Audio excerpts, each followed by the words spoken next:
नमस्कार दोस्तों। आज हम बात करेंगे बुद्ध के एक सूत्र के बारे में कि मन कैसे काम करता है। अगर जीवन में दुख है तो क्या करें। इस सूत्र को ओशो अपने एक लेक्चर में बहुत अच्छी तरह से हमें समझाते हैं। आइए देखते हैं कि वह क्या कहते हैं। सारा खेल मन का है, कैसे हम देखते हैं। मन सभी प्रवृत्तियों का पुरोगामी है। मन उनका प्रधान है, वह मनोमय है।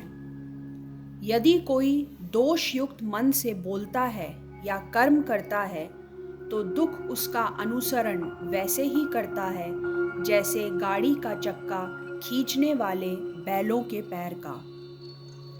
बुद्ध ने अपनी एक एक वृत्ति को जांचा और पाया कि वृत्ति मन के सरोवर में उठी एक लहर है। वह मन का कब जाना है। अगर मन निष्कंप रह पाए तो कोई वृत्ति पैदा नहीं होती। अगर मन कंप गया तो वृत्ति पैदा हो जाती है। फिर कोई फर्क नहीं पड़ता कि मन किस चीज़ से कँपता है। आज से 2500 साल पहले बुद्ध के समय में कार तो नहीं थी, तो कई नासमझ सोचते हैं कि तब बड़ी शांति थी। क्योंकि कार नहीं थी तो कार की चिंता पैदा नहीं हो सकती थी। हवाई जहाज नहीं थे तो हवाई जहाज की चिंता पैदा नहीं हो सकती थी। लेकिन तुम गलती में हो, चिंताएं इतनी ही थी क्योंकि किसी के पास शानदार बैलगाड़ी थी, बग्गी थी, वह चिंता पैदा करवाती थी। किसी के पास शानदार घोड़ा था, वह चिंता पैदा करवाता था। चिंता के लिए विषय से कोई फर्क नहीं पड़ता। तुम लहर सरोवर में उठाने के लिए एक कंकड़ फेंको या कोहिनूर का हीरा फेंको, इससे कोई फर्क नहीं पड़ता। पानी फिक्र नहीं करता कि तुमने कोहिनूर फेंका कि कंकड़ फेंका। कुछ फेंका, बस इतना काफ़ी है।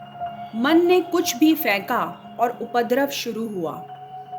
बुद्ध ने एक सूत्र पाया, जीवन में दुख है, हम भी जीवन में दुखी हैं। और जब हमें दुख पकड़ता है तो हम पूछते हैं, किसने दुख पैदा किया? कौन मेरे दुख पैदा कर रहा है?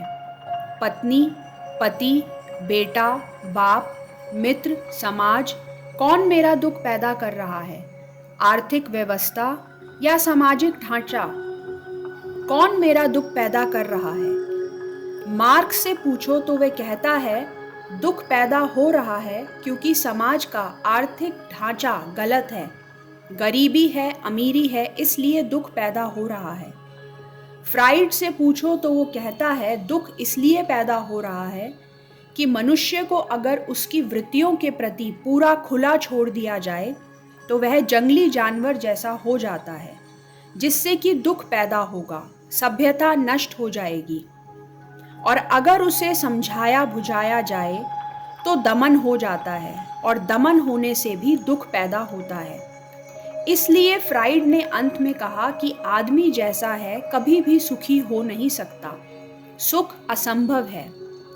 फ्राइड और मार्क्स, इनका विश्लेषण ही अगर अकेला विश्लेषण होता तो पक्का है कि आदमी कभी सुखी नहीं हो सकता। क्योंकि रूस में गरीब आदमी मिट गए लेकिन दुख नहीं मिटा।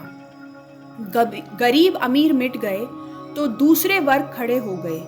कोई पद पर है, कोई पद पर नहीं है, कोई कम्युनिस्ट पार्टी में है, कोई कम्युनिस्ट पार्टी में नहीं है। जो पद पर है वह इतना शक्तिशाली हो गया है जितना धनी पुराने दिनों में कभी भी नहीं था। तो इस तरीके से नए वर्ग बन गए, पुराने मिटे। लेकिन आदमी जो है वो बीमारियां बदल देता है। क्रांतियों के नाम से केवल बीमारी बदलती है, कुछ और नहीं बदलता। भीतर का रोग जारी रहता है। सब क्रांतियां व्यर्थ हो गई हैं, सिर्फ बुद्ध की एक क्रांति अभी भी सार्थकता रखती है। बुद्ध कहते हैं, तुम्हारे मन में ही कारण है। बाहर खोजने गए, पहला कदम ही गलत पड़ गया। अब तुम ठीक कभी भी ना हो पाओगे।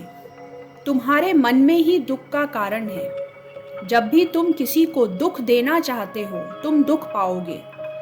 जब भी तुम दुख देने की आकांक्षा से भरे किसी विचार के पीछे जाते हो, तुम दुख के बीज बो रहे हो।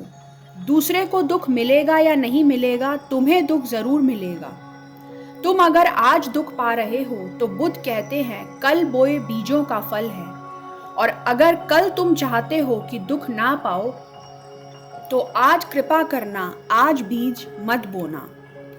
यदि कोई दोषयुक्त मन से बोलता है, सोचता है, व्यवहार करता है या वैसे कर्म करता है तो दुख उसका अनुसरण वैसे ही करता है जैसे गाड़ी जाती है तो बैलों के पीछे चाक चले आते हैं। अगर तुम बहुत गौर से देखो तो जब तुम दूसरों को दुख देना चाहते हो तब तुमने अपने को दुख देना शुरू कर ही दिया है। अगर तुम दुखी हो तो अपने को कारण जानना, अगर सुखी हो तो अपने को कारण जानना। अपने से बाहर कारण को मत ले जाना, वही धोखा है। उसको ही मैं धार्मिक क्रांति कहता हूँ। जिस व्यक्ति ने अपने जीवन के सारे कारणों को अपने भीतर देख लिया, वह व्यक्ति धार्मिक है, क्योंकि अब उसके हाथ में बात है। अब दुखी होना हो तो तुम जानते हो कौन से बीज बोने हैं, और सुखी होना हो तो जानते हो कौन से बीज बोने हैं। सारा खेल मन का है, कैसे हम देखते हैं। धन्यवाद दोस्तों, आप इसके बारे में क्या सोचते हैं मेरे साथ ज़रूर शेयर कीजिए। आपका दिन शुभ हो।